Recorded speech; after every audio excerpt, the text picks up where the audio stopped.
అందరికీ నమస్కారం. విశాఖపట్నం ఒక మేజర్ సిటీ సౌత్ ఇండియాకి. మంచి జియోగ్రఫికల్గా డెవలప్ అయిన సిటీ. ఇటువంటి సిటీ ఏదైతే మంచి టూరిజం కానీ, economically developed city, health city, green city, ఈరోజు ఒక ఎయిర్పోర్ట్ని కోల్పోతా ఉన్నాం అన్నమాట. సో బాధ అనిపిస్తూ ఉంది. విశాఖపట్నంలో పుట్టినటువంటి సిటిజన్గా నాకైతే చాలా బాధ అనిపిస్తుంది అన్నమాట. విత్ ఇన్ ద సిటీ మనకి ఒక బ్యూటిఫుల్ ఎయిర్పోర్ట్, ద గ్రేట్ డెస్టినేషన్స్కి రీచ్ చేసినటువంటి airport, near about 30 lakhs passengers every year, every annum 30 lakhs passengers. ఈరోజేమో జిఎంఆర్ గ్రూప్తో సివిల్ ఏవియేషన్ అథారిటీ ట్యాప్ చేసి విశాఖపట్నం దాటి విజయనగరం జిల్లాలో నిర్మాణం చేశారు. దాన్ని స్వాగతిస్తా ఉన్నాం. Bhogapuram airport is a very beautiful airport. It transcended the limits of Vijayanagaram. The urbanization of Vijayanagaram has been enhanced. Great. 20 kilometers distance లో భోగాపురం విజయనగరం జిల్లాకి, అలాగే అటు శ్రీకాకుళం జిల్లాకి 40 kilometers. కానీ విశాఖపట్నం వాసులకైతే అది 56 kilometers అనేది ఎవరు కూడా చెప్పడానికి ఎందుకో భయపడతా ఉన్నారో నాకు అర్థం కావట్లేదు. ఆశ్చర్యపోతాం అన్నమాట. వలస వచ్చే నాయకులు విశాఖపట్నంలో ఎక్కువైపోయి ఈరోజు డెసిషన్ మేకింగ్ అంతా వాళ్ళే చేసేస్తా ఉన్నారన్నమాట. పుట్టిన వాళ్ళతోటి ఇక్కడ పుట్టి పెరిగిన వాళ్ళతోటి కనీసం అక్రాస్ ద టేబుల్ కూర్చుందాము, వామపక్షాలతో కూర్చుందాము, ఇతర పార్టీలతో కూర్చుందాము అనేది లేకుండా అసలు సిటీ ఫోక్తో మాట్లాడదాము, ట్రేడ్ అండ్ కామర్స్తో మాట్లాడదాము. ఈస్టర్న్ నేవల్ కమాండ్ ఉంది ఇక్కడ, న్యూక్లియర్ సబ్మెరైన్స్ ఉన్నాయి ఇక్కడ, ఎవ్రీథింగ్. ఇటు రామబెల్లి ఇటువైపు వరకు కూడా, అలాగే స్టీల్ ప్లాంటు, ద డీపెస్ట్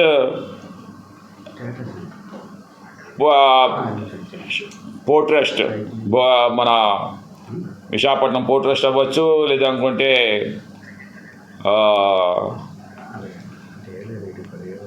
ఇంకో పోర్ట్ ఏంటమో గంగవరం పోర్టు, అలాగనే మనకి చూస్తే ship building yard, ship building centre.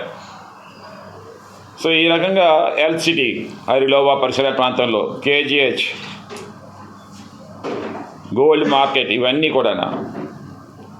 So ఎటువంటిదేమో 56 kilometers దూరం వెళ్ళాలంటే ఈరోజు మినిమం 1.5 hours 2 hours జర్నీ అన్నమాట విశాఖపట్నం సిటీ నుంచి. చాలామంది కేజీహెచ్కి భువనేశ్వర్ నుంచి ఫ్లై అయ్యి విశాఖపట్నంకి వస్తారన్నమాట.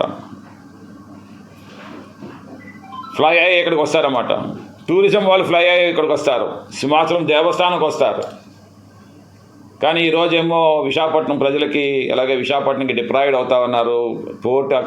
ఎయిర్పోర్ట్ అక్కడికి నిర్మాణం చేయడం అంటే కొంతమంది అంటారు ఏంటంటే, ఈ సో కాల్డ్ వలస వచ్చిన నాయకులందరూ అంటారు ఏంటంటే, ఈ విశాఖపట్నం ఎయిర్పోర్ట్ ఏమో డిఫెన్స్ ఎయిర్పోర్ట్ అని చెప్పేసి.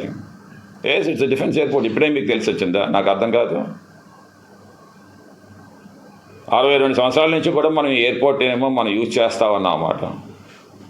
53 ఎయిర్పోర్ట్లు డిఫెన్స్ ఉంటే, 53 ఎయిర్పోర్ట్ డిఫెన్స్ ఉంటే దాంట్లో 39 ఎయిర్పోర్ట్లు సివిల్ ఎన్క్లేవ్స్ డిఫెన్స్. ఒకవైపు సివిల్ ఎన్క్లేవ్ నడుపుతుంది అన్నమాట. అప్రాన్స్, పాసెంజర్ టెర్మినల్స్, ఒకవైపు ఏమో runway and ATC, air traffic control ఏమో డిఫెన్స్ నడుపుతుంది అన్నమాట. మన విశాఖపట్నమే కాదు, Goa, port Blair, Jammu, Srinagar, Pune, Ambala, Chandigarh, Pathankot, so many airports, Bagdogra, Bhuj, ఎన్నో ఎయిర్పోర్ట్స్ ఉన్నాయన్నమాట. సో ఇవన్నీ రన్ అవుతుంది. ఆఖరికి పాలం ఎయిర్పోర్ట్లో కూడా ఒక సైడ్ డిఫెన్స్ వాడుతుంది అన్నమాట. పాలం ఎయిర్పోర్ట్, ఏ ఎయిర్పోర్ట్స్ అయినా సరే ఉన్నవి ఇండియా సివిల్ ఏవియేషన్ అథారిటీలు ఉండేవన్నీ కూడా one side it has to be given to the defence. When war demands వచ్చినప్పుడు ఆపరేషనల్ ఫెసిలిటీస్ కోసం అని చెప్పేసి every aircraft can land anywhere, even in the Shamshabad airport also డిఫెన్స్వి కూడానా. Even the highways also has to be given for the defence when the time comes. So దానివల్ల మనకేమి navy మనల్ని ఏమో గెట్అవుట్ అని చెప్పి అంటలేదు. ఏదో జిఎంఆర్ గారు 5,000 కోట్లు అప్పు తీసుకొని వచ్చి 5 బ్యాంకుల నుండి 5,000 కోట్లు తీసుకొచ్చి జిఎంఆర్కి ల్యాండ్ ఇచ్చి మీరేమో కట్టించారు, బాగానే ఉంది. అదనేమో ఎక్స్పెక్టేషన్స్ 30 లక్షలేమో 60 లక్షలు పాసెంజర్స్ చేస్తామని చెప్పేసి.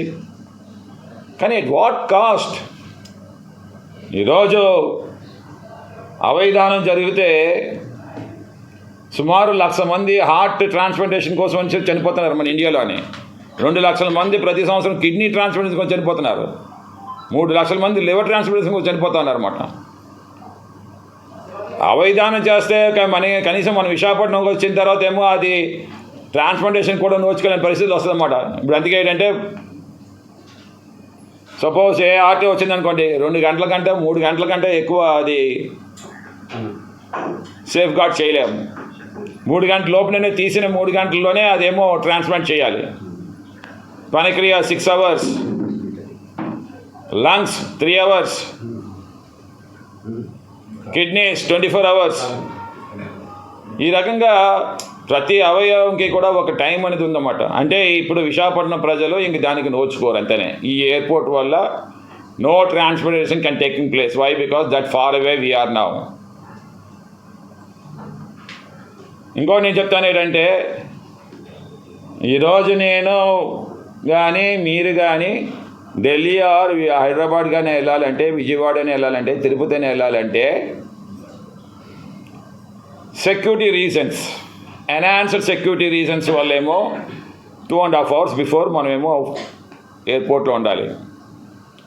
అంటే ఇప్పుడు నేను భోగాపురం 2.5 hours ఎయిర్పోర్ట్లో ఉండాలంటే బిఫోర్, అంటే 6 గంటలకు నా ఫ్లైట్ అంటే నేను అక్కడ ఉండవలసింది 3:30కి. అంతే కదండి, 3:30కి. అంటే నేను ఇక్కడి నుంచి బయలుదేరితే నాకేమో కనీసం 1.5 2 గంటలు. 2 గంటలు అంటే 5.5 గంటలు.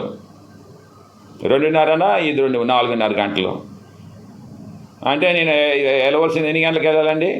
2:30కి బయలుదేరాలి. అంటే 2:30కి బయలుదేరాలంటే నేను లేచేది ఒక 1 hour బిఫోర్. 1 గంట 1:30కి లేచి బయలుదేరాలి. ఎక్కడికి వెళ్తావు మనం అసలు? డెస్టినేషన్కి ఫాస్ట్గా వెళ్ళాలనుకుంటాం, కానీ ఎయిర్పోర్ట్ వల్ల ఏమో ఫార్ అవే ఫ్రమ్ అస్. ఎంత far away? No airport is there in the world, not only in India. ప్రపంచంలో ఎక్కడ కూడా ఎంత దూరమైన ఎయిర్పోర్ట్ ఎక్కడా లేదు. Railway stations, airports and so called RTC complexes ఇవన్నీ కూడా దగ్గరగా ప్రజలకు దగ్గర చేయాలి. సో ఈరోజు అది లేదు. తర్వాత ఇంకోటి కూడా జిఎంఆర్ ఇంతవరకు కూడా ఈ సో కాల్డ్ భరత్, ఈ so called Rammohan sir, the minister of aviation, he doesn't even speak of the employees. 3,000 employees ఇక్కడ పనిచేస్తూ ఉన్నారు. 3,000 ఎంప్లాయీస్ ఇక్కడ పనిచేస్తూ ఉన్నారు. What you talk about them? Is there any production of their job? Are you providing HR? Are you providing the accommodation there? Are you providing transport facilities? IndiGo కానీ air India కానీ transport ఇక్కడి నుంచి ఇస్తా ఉన్నారు వాళ్ళకి. మీకు ఇష్టం ఉంటే రండి, లేదంటే లేదని చెప్తా ఉన్నారు అన్నమాట. శాలరీ ఏమి పెంచుతామంటున్నారా? లేదు. ఏమంటే అది C క్లాస్, ఇది B క్లాస్ అంట.